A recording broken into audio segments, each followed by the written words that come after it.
Question है, Ericsson के अनुसार शैशवावस्था में कौन सा संकट होता है? एरिक्सन के अनुसार शैशवावस्था में कौन सा संकट होता है?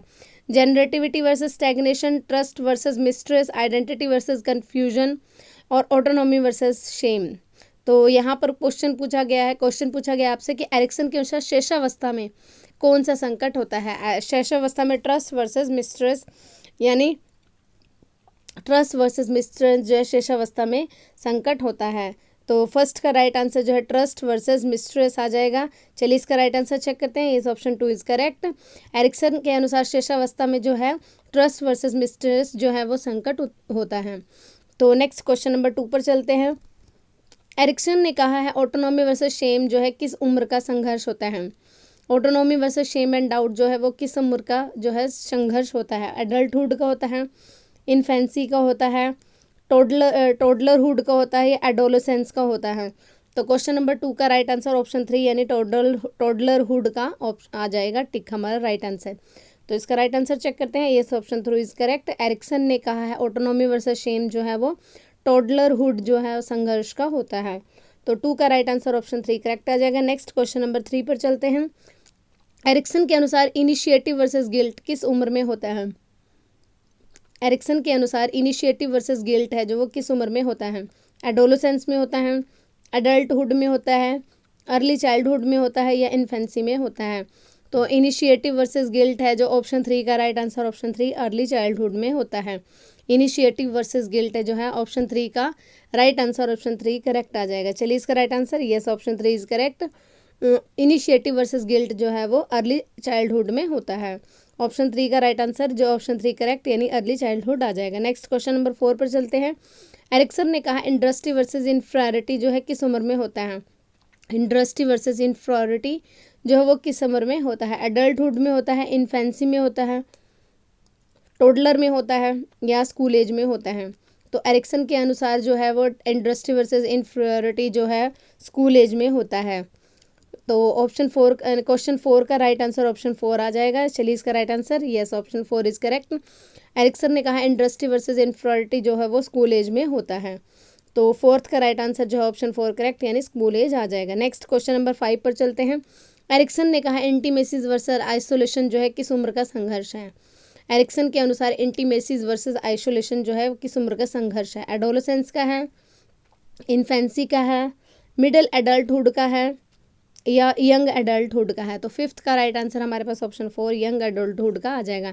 इंटीमेसी वर्सेस आइसोलेशन जो है वो यंग एडल्टहुड का ऑप्शन टिक आ जाएगा। तो इसका राइट आंसर चेक करते हैं। ये ऑप्शन 4 करेक्ट। एरिक्सन का इंटीमेसी वर्सेस आइसोलेशन जो है यंग एडल्टहुड में आ जाएगा। तो क्वेश्चन नंबर 5 का राइट आंसर ऑप्शन 4 आ जाएगा यानी young adulthood. Next question number 6th पर चलते हैं। एरिक्सन ने कहा है जनरेटिविटी वर्सेस स्टैग्नेशन जो है कब आता है? एरिक्सन ने कहा जनरेटिविटी वर्सेस स्टैग्नेशन कब आता है? इन्फेंसी में आता है, एडोलेसेंस में आता है, ओल्ड एज में आता है या मिडिल एडल्टहुड में आता है? तो 6th का राइट आंसर हमारे पास ऑप्शन 4 यानी मिडिल एडल्टहुड में आ जाएगा। जनरेटिविटी वर्सेस स्टैग्नेशन जो है मिडिल एडल्टहुड आंसर आ जाएगा। तो 6th का राइट आंसर जो है मिडिल एडल्टहुड है। चलिए इसका right answer yes option 4 is correct. Erikson ने कहा जनरेटिविटी वर्सेस स्टैग्नेशन जो है वो मिडिल एडल्टहुड में आता है। 6th का right answer option 4 middle adulthood आ जाएगा। नेक्स्ट क्वेश्चन नंबर 7 पर चलते हैं। एरिक्सन ने कहा इंटीग्रिटी वर्सेस डिसअपीयर किस उम्र में आता है?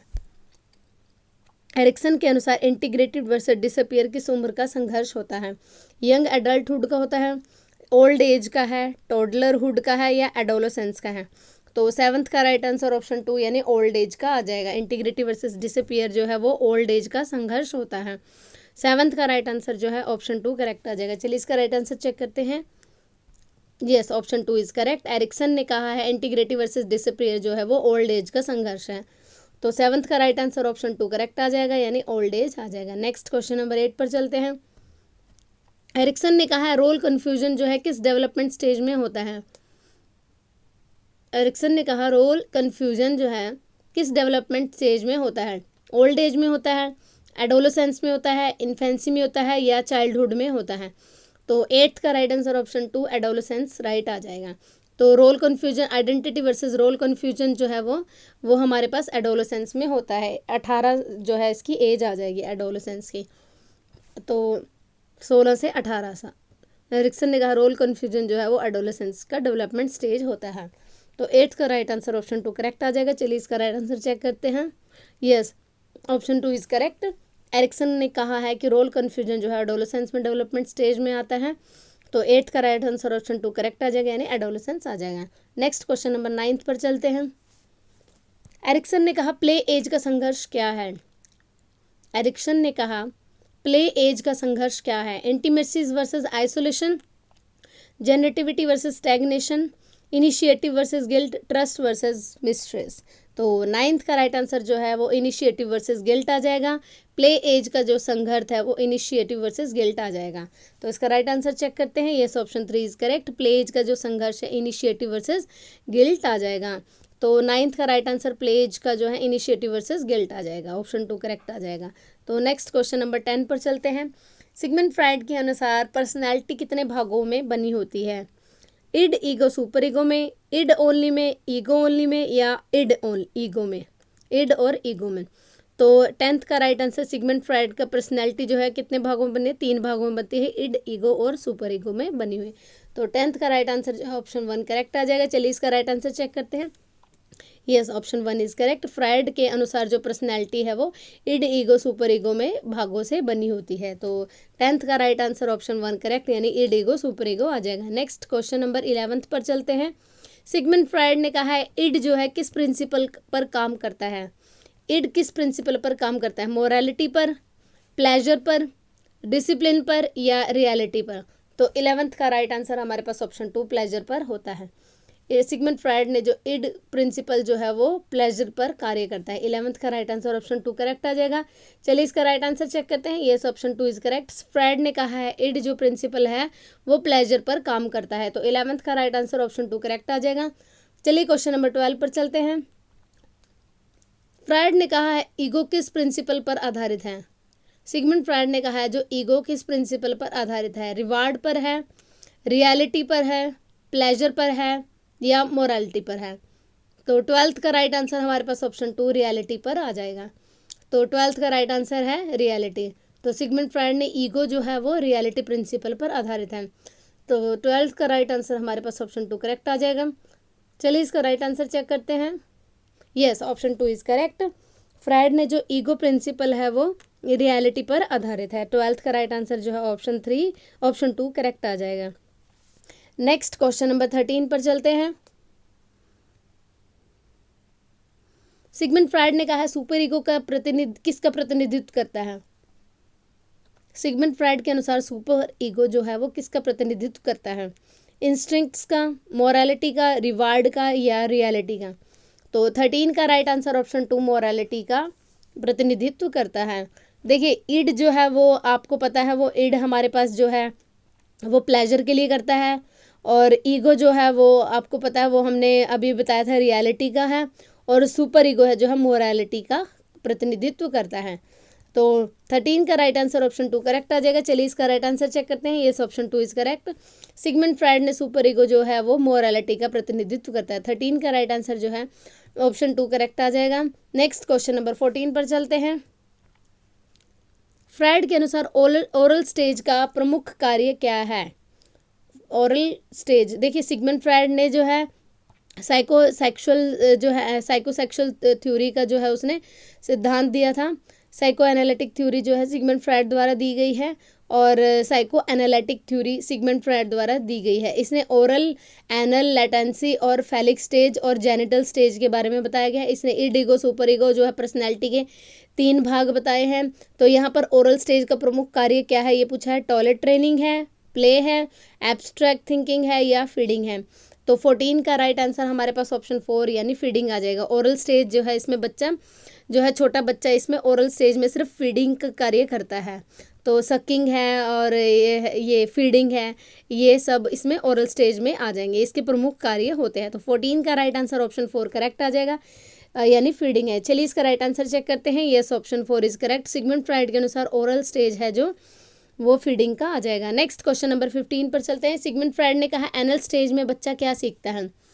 सिगमंड फ्राइड के अनुसार एनल स्टेज में बच्चा क्या सीखता है। देखिए ओरल स्टेज में तो अभी भी बच्चा बताया था कि वो सीखता है हमारे पास जो फीडिंग का है, अब यहाँ एनल स्टेज पूछा है, यहाँ पर लैंग्वेज है, प्ले है, टॉयलेट ट्रेनिंग है या सेक्सुअलिटी है। तो 15 का राइट आंसर हमारे पास ऑप्शन 3 यानी टॉयलेट ट्रेनिंग आ जाएगा। तो एनल स्टेज में बच्चा टॉयलेट ट्रेनिंग सीखता है। तो इसमें प्ले स्कूल में जाना शुरू कर देता है, तो उसमें बच्चों को टॉयलेट ट्रेनिंग दी जाती है। तो सिगमंड फ्राइड के अनुसार एनल स्टेज में बच्चा क्या सीखता है, टॉयलेट ट्रेनिंग सीखता है। 15 का राइट आंसर ऑप्शन 3 करेक्ट आ जाएगा। चलिए इसका राइट आंसर चेक करते हैं। Yes, option 3 is correct. 15 का राइट आंसर ऑप्शन 3 करेक्ट आ जाएगा। नेक्स्ट क्वेश्चन नंबर 16 पर चलते हैं। सिगमंड फ्राइड के अनुसार फैलिक स्टेज में कौन सा कॉम्प्लेक्स आता है? फैलिक स्टेज में कौन सा कॉम्प्लेक्स आता है? लेटेंसी है, जेनिटल है, ओरल है, ऑडिपस और इलेक्ट्रा है। तो 16 का राइट आंसर ऑप्शन 4 ऑडिपस और इलेक्ट्रा है। देखिए ऑडिपस कॉम्प्लेक्स जो है वो आपको पता है लड़के के लिए होता है। इसमें क्या है, लड़के का अपनी माता के प्रति प्रेम होता है। इलेक्ट्रा जो है, इलेक्ट्रा कॉम्प्लेक्स में जो है लड़की का अपने पिता के प्रति प्रेम होता है। तो ये सब जो है फैलिक स्टेज में आता है, ऑडिपस और इलेक्ट्रा। तो ऑडिपस बॉयज़ और इलेक्ट्रा जो है वो गर्ल्स के लिए होता है। तो यहाँ फैलिक स्टेज में कौन सा कॉम्प्लेक्स है, ऑडिपस और इलेक्ट्रा। चलिए इसका राइट आंसर चेक करते हैं। Yes, option 4 is correct. 16 का राइट आंसर ऑडिपस और इलेक्ट्रा है। नेक्स्ट क्वेश्चन नंबर 17 पर चलते हैं। सिगमंड फ्राइड ने कहा है लेटेंसी स्टेज में बच्चा क्या विकसित करता है? सिगमंड फ्राइड के अनुसार लेटेंसी स्टेज में बच्चा क्या विकसित करता है? स्किल्स, टॉयलेट ट्रेनिंग, फीडिंग या इंस्टिंक्ट्स। तो यहाँ पर हमारे पास स्किल्स आ जाएगा। 17 का राइट आंसर ऑप्शन 1 करेक्ट आ जाएगा। सिगमंड फ्राइड के अनुसार लेटेंसी स्टेज में बच्चा जो है स्किल्स विकसित करता है। तो 17 का राइट आंसर ऑप्शन 1 करेक्ट आ जाएगा। चलिए इसका राइट आंसर चेक करते हैं। Yes, option 1 is correct. Next question number 17 पर चलते हैं। सिगमंड फ्राइड के अनुसार जेनिटल स्टेज का कार्य क्या है? सिगमंड फ्राइड के अनुसार जेनिटल स्टेज का कार्य क्या है? फीडिंग है, ईगोसेंट्रिज्म है, प्ले है या मैच्योर सेक्सुअलिटी है। तो 18th का राइट आंसर मैच्योर सेक्सुअलिटी आ जाएगा। तो जेनिटल स्टेज का कार्य क्या है? मैच्योर सेक्सुअलिटी आ जाएगा। तो 18th का राइट आंसर जो हमारे पास ऑप्शन 4 करेक्ट आ जाएगा, यानी जेनिटल स्टेज में मैच्योर सेक्सुअलिटी का कार्य करता है। तो 18 का राइट आंसर ऑप्शन 4 करेक्ट आ जाएगा। चलिए इसका राइट आंसर चेक करते हैं। Yes, option 4 is correct. Fried के अनुसार जेनिटल स्टेज का कार्य क्या है? वो मैच्योर सेक्सुअलिटी आ जाएगा। तो हम 19 क्वेश्चन पे मूव करते हैं। फ्राइड ने कहा है डिफेंस मैकेनिज्म किससे कहते हैं? फ्राइड के अनुसार डिफेंस मैकेनिज्म जो है वो किसे कहा जाता है? इंस्टिंक्ट्स को, ईगो स्ट्रेटजीज को, रिवार्ड को या पनिशमेंट को। तो 19 का राइट आंसर जो है हमारे पास ऑप्शन 2 यानी ईगो स्ट्रेटजीज आ जाएगा। स्ट्रेटजीज आ जाएगा। तो सिगमंड फ्राइड ने जो डिफेंस मैकेनिज्म है ईगो स्ट्रेटजीज को कहा है। तो इसका राइट आंसर चेक करते हैं। यस, ऑप्शन 2 इज करेक्ट, यानी ईगो स्ट्रेटजीज आ जाएगा। तो नेक्स्ट 20 क्वेश्चन पर चलते हैं। कोलबर्ग से रिलेटेड क्वेश्चन आ जाएंगे। तो हमारे पास 20 क्वेश्चन से कोलबर्ग से रिलेटेड क्वेश्चन स्टार्ट करते हैं। कोलबर्ग के अनुसार प्री कन्वेंशनल लेवल का आधार क्या है? कोलबर्ग के अनुसार प्री कन्वेंशनल लेवल का आधार क्या है? रिवार्ड एंड पनिशमेंट है, यूनिवर्सल एथिक है, लॉ एंड ऑर्डर है या डिसिप्लिन है। तो प्री कन्वेंशनल आपको पता है कोलबर्ग ने नैतिक विकास का सिद्धांत दिया है और इसमें आपको पता है उसने 3 स्टेजेस दिए हैं और लेवल जो है उसने 6 दिए हैं।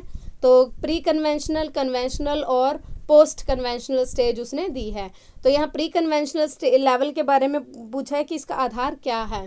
तो 20 का राइट आंसर हमारे पास ऑप्शन 1 रिवार्ड एंड पनिशमेंट आ जाएगा। तो लेवल 1 और स्टेज जो है वो 1 आ जाएगी। तो 20 का राइट आंसर जो है ऑप्शन 1 करेक्ट, यानी रिवार्ड एंड पनिशमेंट आ जाएगा। चलिए इसका राइट आंसर चेक करते हैं। Yes, option 1 is correct. 20 का राइट आंसर जो है हमारे पास रिवार्ड एंड पनिशमेंट आ जाएगा। नेक्स्ट क्वेश्चन नंबर 21 पर चलते हैं। कोलबर्ग ने कहा है कि कन्वेंशनल लेवल में बच्चा किस से प्रेरित होता है? रिवार्ड से, पनिशमेंट से, लॉ एंड ऑर्डर से या पीयर प्रेशर से। तो 21 का राइट आंसर जो है लॉ एंड ऑर्डर आ जाएगा।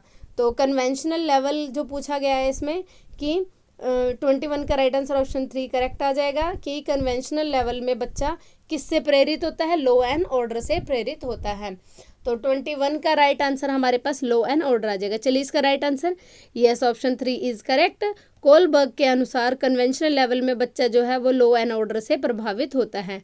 नेक्स्ट क्वेश्चन नंबर 22 पर चलते हैं। कोलबर्ग ने कहा पोस्ट कन्वेंशनल लेवल किस पर आधारित है? पोस्ट कन्वेंशनल लेवल वो है किस पर आधारित है? लॉज पर आधारित है, यानी लॉ एंड ऑर्डर पर, रिवार्ड्स पर, एथिकल प्रिंसिपल्स पर या पनिशमेंट पर। तो 22 का राइट आंसर जो है ऑप्शन 3 करेक्ट आ जाएगा, यानी एथिकल, यूनिवर्सल एथिकल प्रिंसिपल जो है वो पोस्ट कन्वेंशनल लेवल पर आधारित होता है। तो 22 का राइट आंसर जो ऑप्शन 3 करेक्ट आ जाएगा। चलिए इसका राइट आंसर चेक करते हैं। यस, ऑप्शन 3 इज करेक्ट कि कोलबर्ग के अनुसार पोस्ट कन्वेंशनल लेवल जो है वो यूनिवर्सल एथिकल प्रिंसिपल पर आधारित होता है। 22 का राइट आंसर जो है ऑप्शन 3 करेक्ट आ जाएगा। नेक्स्ट क्वेश्चन नंबर 24 पर चलते हैं। कोलबर्ग ने कितने स्तर बताए हैं? कोलबर्ग ने कितने स्तर बताए हैं? 4 स्तर, 5 स्तर, 3 स्तर या 2 स्तर बताए हैं। तो 23 का राइट आंसर जो है हमारे पास ऑप्शन 3 यानी 3 स्तर बताए हैं। यानी कोलबर्ग ने 3 स्तर और जो लेवल है वो हमें बताए हैं 6 लेवल बताए हैं। तो इसके स्तर कौन कौन से हैं? फर्स्ट है हमारे पास प्री कन्वेंशनल, सेकंड है कन्वेंशनल और थर्ड है पोस्ट कन्वेंशनल। तो ये इसके स्तर आ जाएंगे। 3 स्तर बताए हैं। तो कोलबर्ग ने कितने स्तर बताए हैं? 3। चलिए इसका राइट आंसर चेक करते हैं। Yes, option 3 is correct. 23 का राइट आंसर ऑप्शन 3 यानी 3 राइट आंसर आ जाएगा। नेक्स्ट क्वेश्चन नंबर 24 पर आ जाएंगे। देखिए, अगर आप चैनल पर न्यू हैं तो प्लीज़ चैनल को लाइक, शेयर और सब्सक्राइब जरूर कीजिए। और जितने भी हमने अब तक 19 पार्ट करवा चुके हैं, यानी 19 पार्ट की जो वीडियोस आपको है playlist make you online academy channel पर मिल जाएगी। वहां जाकर आप इनकी प्लेलिस्ट देख सकते हैं। ये आपके सीटेट, यूपीटेट, एस्टेट में काम आएंगे। तो नेक्स्ट 24 क्वेश्चन नंबर पर चलते हैं। कोलबर्ग के अनुसार गुड बॉय ओरिएंटेशन जो है वो किस स्तर में आता है? Good boy good girl orientation जो है वो किस स्तर में आता है? कन्वेंशनल पे, पोस्ट कन्वेंशनल पर, नन पर या प्री कन्वेंशनल स्तर पर आता है? तो 24 का राइट आंसर कन्वेंशनल स्तर पर आता है। Good boy good girl orientation जो है वो कन्वेंशनल स्तर पर आता है। तो ये है इसका राइट आंसर ऑप्शन 1 करेक्ट आ जाएगा, यानी कन्वेंशनल स्तर आ जाएगा। 24 का right answer good boy good girl orientation conventional स्तर पर आता है। 24 का राइट आंसर जो है ऑप्शन 1 करेक्ट आ जाएगा। नेक्स्ट क्वेश्चन नंबर 25 पर चलते हैं। कोलबर्ग ने कहा है सोशल कॉन्ट्रैक्ट जो है वो किस स्तर में आता है? सोशल कॉन्ट्रैक्ट ओरिएंटेशन जो है किस स्तर पर आता है? यह है प्री कन्वेंशनल पर, नन पर, पोस्ट कन्वेंशनल पर या कन्वेंशनल पर। देखिए, सोशल कॉन्ट्रैक्ट ऑन जो है ओरिएंटेशन और यूनिवर्सल एथिकल जो है ये दोनों ही जो है पोस्ट कन्वेंशनल स्तर पर आते हैं। तो इसका राइट आंसर पोस्ट कन्वेंशनल स्तर आ जाएगा। देखिए इसका राइट आंसर चेक करते हैं। Yes, option 3 is correct. Kohlberg ने कहा है social contract orientation post conventional स्तर पर आता है। 25 का राइट आंसर जो है ऑप्शन 3 करेक्ट आ जाएगा। नेक्स्ट क्वेश्चन नंबर 26 पर चलते हैं। कोलबर्ग ने कहा है लॉ एंड ऑर्डर जो है वो किस स्तर में आता है? प्री कन्वेंशनल पर, पोस्ट कन्वेंशनल पर, कन्वेंशनल पर या नन पर? कोलबर्ग ने कहा है लॉ एंड ऑर्डर जो है वो किस स्तर पर आता है? 26 का राइट आंसर जो है वो कन्वेंशनल स्तर पर आता है। लॉ एंड ऑर्डर जो है वो कन्वेंशनल स्तर पर आता है। तो इसका राइट आंसर चेक करते हैं। Yes, option 3 is correct. Kohlberg के अनुसार लॉ एंड ऑर्डर जो है वो कन्वेंशनल स्तर पर आता है। तो नेक्स्ट क्वेश्चन नंबर 27 पर चलते हैं। कोलबर्ग ने कहा है ओबीडियंस एंड पनिशमेंट किस स्तर में आता है? ओबीडियंस एंड पनिशमेंट जो है वो किस स्तर में आता है? कन्वेंशनल स्तर पे आता है, पोस्ट कन्वेंशनल पर, प्री कन्वेंशनल पर और या नन पर? तो 27 का राइट आंसर ऑप्शन 3 यानी प्री कन्वेंशनल यानी फर्स्ट स्टेज पर ओबीडियंस एंड पनिशमेंट जो है वो फर्स्ट स्टेज यानी प्री कन्वेंशनल स्तर पर आता है। चलिए इसका राइट आंसर चेक करते हैं। यस, ऑप्शन 3 इज करेक्ट, यानी प्री कन्वेंशनल स्तर पर ओबीडियंस एंड पनिशमेंट का स्तर आता है। तो 27 का राइट आंसर जो है ऑप्शन 3 करेक्ट आ जाएगा। नेक्स्ट क्वेश्चन नंबर 28 पर चलते हैं। कोलबर्ग ने कहा यूनिवर्सल एथिकल प्रिंसिपल किस स्तर में आता है? देखिए, सोशल कॉन्ट्रैक्ट ओरिएंटेशन और यूनिवर्सल एथिकल प्रिंसिपल ये दोनों ही मैंने अभी आपको बताए थे पोस्ट कन्वेंशनल स्तर पर आते हैं। तो 28 का राइट आंसर जो है ऑप्शन 3 करेक्ट आ जाएगा। चलिए इसका राइट आंसर चेक करते हैं। पहले तो इसके ऑप्शन देखते हैं कि कोलबर्ग ने यूनिवर्सल एथिकल प्रिंसिपल किस स्तर में आता है? कन्वेंशनल पर, नन पर, पोस्ट कन्वेंशनल पर या प्री कन्वेंशनल पर आता है? तो इसका पोस्ट कन्वेंशन आ जाएगा। चलिए इसका राइट आंसर चेक करते हैं। Yes, option 3 is correct, post conventional स्तर पर आता है।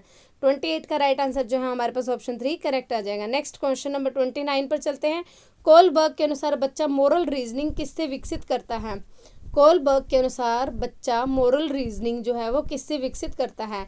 डिलेमा डिस्कशन से, पनिशमेंट से, आइसोलेशन से या रिवार्ड से?